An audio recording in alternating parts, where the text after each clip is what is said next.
मारी जी, आप Elin institute के सारे टीचर हैं और कहते हैं बच्चों को पढ़ाते हैं, और अध्यात्म के रास्ते पे आपका सुन के चल भी रहे हैं महाराज जी। क्या एक वैसे बच्चों को जो है ना, थोड़ा आध्यात्मिक शिक्षा भी देना अनिवार्य है, क्योंकि बिना आध्यात्मिक शिक्षा के, जैसे ब्रह्मचर्य है, ये आध्यात्मिक शब्द है, और इसके बिना हमारे बच्चों की बड़ी दुर्दशा हो रही है। क्योंकि हमारे पास बच्चे आते रहते ना, जैसे हस्त क्रिया हस्त मैथुन आदि के द्वारा बच्चे बच्चियां बहुत दुर्दशा को प्राप्त हो रहे हैं। बॉयफ्रेंड, गर्लफ्रेंड, व्यभिचार, नशा, ये सब हमारे जो भारत के भविष्य हैं नवीन बच्चों में बढ़ रहा है। तो हमें प्रार्थना करनी है आप लोगों से कि आप गुरु पद पे हैं, आप टीचर पद पे हैं, तो आप बच्चों के चरित्र निर्माण पर भी ध्यान दीजिए। नहीं, जैसे वो किसी ने कहा कि जिसका धन गया उसका कुछ नहीं गया, जिसका स्वास्थ्य गया उसका कुछ गया, लेकिन जिसका चरित्र गया उसका सब कुछ गया। नहीं कहा जाता? अंग्रेजी में क्या कहा जाता? Money is lost, nothing is lost. If health is lost, something is lost. If character is lost, everything is lost. आज हमारे बच्चों में उल्टा हो रहा है। तो अब हमें चाहिए कि विद्यार्थियों का चरित्र निर्माण करें, क्योंकि उन्हीं में से कोई एमएलए बनेगा, उन्हीं में से कोई सांसद बनेगा, उन्हीं में से कोई मंत्री बनेगा, कोई डॉक्टर बनेगा, कोई मास्टर बनेगा। तो हमारे बच्चे ही भारत के हमारे भविष्य हैं।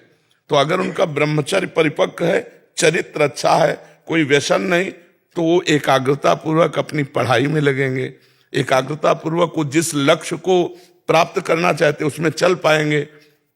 ब्रह्मचर्य हानि से सबसे बड़ी हानि होती है, वो स्मृति पे फर्क डालता है, शरीर में प्रमाद पैदा करता है, आलस्य, सोने का मन करता है, कमर, घुटने, इनमें दर्द शुरू हो जाता है, बहुत खाने की प्रवृत्ति या बिल्कुल न खाने की प्रवृत्ति, मतलब जीवन को बर्बाद करने के लिए वे पूरा है।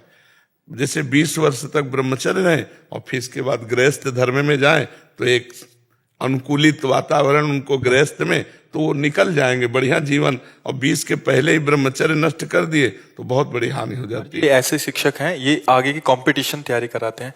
बच्चे महाराज जी बहुत प्रेशर उन पे क्रिएट हो जाता है, उस प्रेशर देखो, हम जो बता रहे हैं इसी में क्षमता है हर प्रेशर को सहने की। आप समझो, ब्रह्मचर्य के द्वारा हमारी जब स्मृति प्रवीण होती है तो एक बार बोलो और बस दिमाग में हम उसको फिट कर लें। आप कभी जीवन में पूछ लेना, तो हमारे जो बच्चों को प्रेशर लगता है ना पढ़ाई, वो ब्रह्मचर्यहीनता के कारण लगता है। नहीं, एक आनंद की अनुभूति, ब्रह्मचर्य एक शीतलता है, ब्रह्मचर्य एक बल है, और ब्रह्मचर्य ब्रह्म है, उसको समझना चाहिए। तो हमारे बच्चों बच्चियों में ये आप जानकारी जरूर दें, क्योंकि जो आध्यात्मिक पढ़ाई है वही इसे सुधार सकती है। भौतिक पढ़ाई में तो और इसका प्रोत्साहन दिया जाता है, जैसे डॉक्टर कहते हैं प्रोत्साहन स्वरूप में कि कोई हानि नहीं है, और यहाँ प्रत्यक्ष बच्चों के जीवन बर्बाद होते चले जा रहे हैं। उनका आहार, व्यवहार, चरित्र अगर ठीक है तो पढ़ाई में उन्नति प्राप्त करेंगे, नहीं तो परेशान हो जाएंगे, फिर नशा करने लगेंगे, फिर हार जाएंगे, फिर वो अपने आप को नष्ट करना चाहेंगे।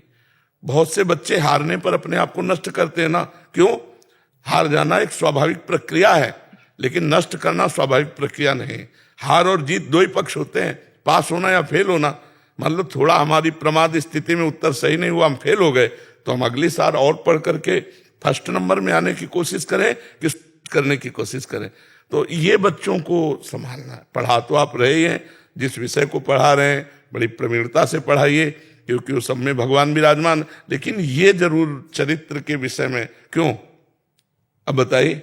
गुरुदेव भगवान, मैं अर्ज करना चाहता हूँ, हमारी संस्था का ध्येय संस्कार से सफलता तक ही है, और यही जो आपने बात कही, यही भाव हम करते हैं। लेकिन इंटरनेट और यूट्यूब, जैसे हम भी आप तक इंटरनेट से पहुंचे, आप हम तक इंटरनेट से पहुंचे, लेकिन इन बच्चों को समय से पहले वो सब मिल रहा है जो नहीं मिलना चाहिए। इसमें आप और हम बहुत सीमित और अपने आप को एक असहज महसूस करते हैं। कुसंग हो जाता है महाराज जी मोबाइल आदि से। तो कोई नियम, कोई कानून, हर चीज के लिए नियम, कानून, रेगुलेशन है, लेकिन इंटरनेट किन बच्चों तक, इनको समय से पहले उन सब चीजों की सुविधा हो गई। बिल्कुल। अच्छा, उससे क्या होता है महाराज जी, एक दूसरे से संपर्क हो जाता है या गलत चीजें देख सकते हैं। ये वायरस की तरह बढ़ता है। हाँ बिल्कुल बिल्कुल। पेरेंट्स भी इसके आगे बहुत अपने आप को असमर्थ महसूस करते हैं, क्योंकि हमें उनको उनकी पढ़ाई के लिए भी देना पड़ता है, हमें उनको उनके दूसरे डेवलपमेंट के लिए भी देना पड़ता है, टेक्नोलॉजी से हम अलग। मोबाइल आवश्यक भी है। हाँ बिल्कुल बिल्कुल। मतलब हम सब आपसे नियमित रूप से ज्ञान प्राप्त कर रहे हैं, मार्गदर्शन प्राप्त कर रहे हैं। ये इंटरनेट की क्षमता है, ये इंटरनेट की शक्ति है। हम तो आज दर्शन के लिए आपके पास आ पाए, लेकिन आपसे हमें रोज मार्गदर्शन मिल रहा है। लेकिन इन विद्यार्थियों को, इन युवा पीढ़ी को जो गलत क्षेत्र है उस पर भी वो कोई नियंत्रण नहीं है। हाँ बिल्कुल। और हम सब शिक्षक, पेरेंट्स, अभिभावक चाह के भी नहीं कर पा रहे। जी जी। मूल कारण है हमारे जी उनके पतन का। लेकिन उसका निषेध भी नहीं किया जा सकता क्योंकि आवश्यक है वो। में अगर जैसे हमारे बच्चे इस बात को समझ जाएं और वो खुद बचना चाहें तो उन्हें कौन गिरा सकता है। पर हमारे बच्चों के दिमाग में भरना होगा कि ये चीजें आपके पतन के कारण है, ये आपका पतन का उद्दंड बच्चे, उनकी बात तो नहीं, कुछ सभ्य बच्चे हैं, वो अपना सुधार कर रहे हैं और सुधार करेंगे। हमको ये बात उनके सामने रखनी है। जो बात हम कह रहे हैं, ये बात अगर हम एक मिनट में भी रख देंगे या आप ना सुनाओ, किसी के सुनाए हुए बातें सुना दो, तो उनके दिमाग में तो आ जाए ये गलत है। अभी तो उनको यही नहीं पता गलत है। बहुत से डॉक्टर सपोर्ट करते हैं, बहुत से मित्र सपोर्ट करते हैं, मोबाइल आदि के वीडियो सपोर्ट करते हैं, तो उनका मन वैसे ही चंचल है तो उनको और अच्छा लगने लगता है गलत मार्ग। तो हमें समझाना होगा कि गलत मार्ग से सुख नहीं मिलता।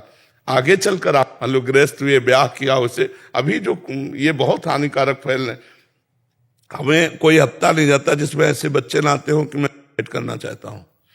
तो उनको बहुत प्यार से, दुलार से, मैं तुम्हारा दोस्त हूं, बिल्कुल तुम ठीक हो जाओगे, उनको एक प्रोत्साहन पहले देते हैं और फिर धीरे से तुम देखो दौड़ लगाओ, तुम ये नियम चलो, तुम ऐसे चलो, तुम ऐसे चलो। तो ऐसा नहीं कि प्रभाव नहीं पड़ रहा। सुधार, अगर हम कुछ ऐसे बच्चे होते हैं जिनको जानकारी ही नहीं कि मैं गलत जा रहा हूं, दोस्तों के संग में और सब ऐसे, अगर उनको आप लोग ऐसा जानकारी दे तो मुझे लगता है 100 में कुछ % बच्चे तो सुधार सुन के हो जाएगा। और जब हमारे कुछ बच्चे अच्छे हो जाएंगे ना, तो उनके संग से कुछ बच्चे अच्छे हो जाएंगे। और कुछ जो उद्दंड है वो तो किसी की नहीं मानेंगे, न संत की, न शास्त्र की, और न अपने माता पिता की, न टीचर की। तो उनको फिर भागवतिक दंड या सरकारी दंड मिलता है तो फिर उनको सुधरना होता है। उद्दंडता का फल दंड ही है, दंड से ही सुधारा जाए। वो साम नीति के द्वारा तो सुधर नहीं सकते। आपके दर्शन हो गए यार, एक एक दुपट्टा सबको पहनना। महाराज जी, एक जीवन में हार एक अटल सत्य है। जीतेंगे हारेंगे, हार के प्रति स्वीकार्यता बहुत कम होती जा रही है समाज बहुत होती है, हाँ बहुत कम। भगवान ने कहा सुख दुख के समय कृत्वा लाभा अलाभो जया अजयो। अजय माने पराजय में भी हमें समान रहे। पर ये नाम जप से हो जाएगा। अगर नाम जप किया जाए तो हमारी इतनी बुद्धि धैर्यवान रहेगी कि हम हार को भी जीत में बदल देंगे। हम हार कर निराश नहीं होंगे। नाम जप पर अब स्कूल में नाम जप वाली बातें तो कही ले जाती। 18-20 साल के, 15 साल के विद्यार्थी तो सोचते हैं हमारे सिलेबस का पार्ट ही नहीं है। हाँ वो सोचते, जी जी, लगता है कि ये तो हमारे पिताजी, पेरेंट्स। हाँ ऐसा लगता है।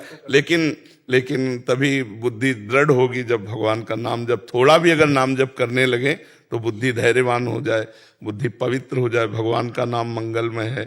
ये बहुत से बच्चे जपते भी हैं, बहुत से जपते, पर प्रायः ऐसी धारणा है कि ये तो बुजुर्गों का काम है। धन्यवाद।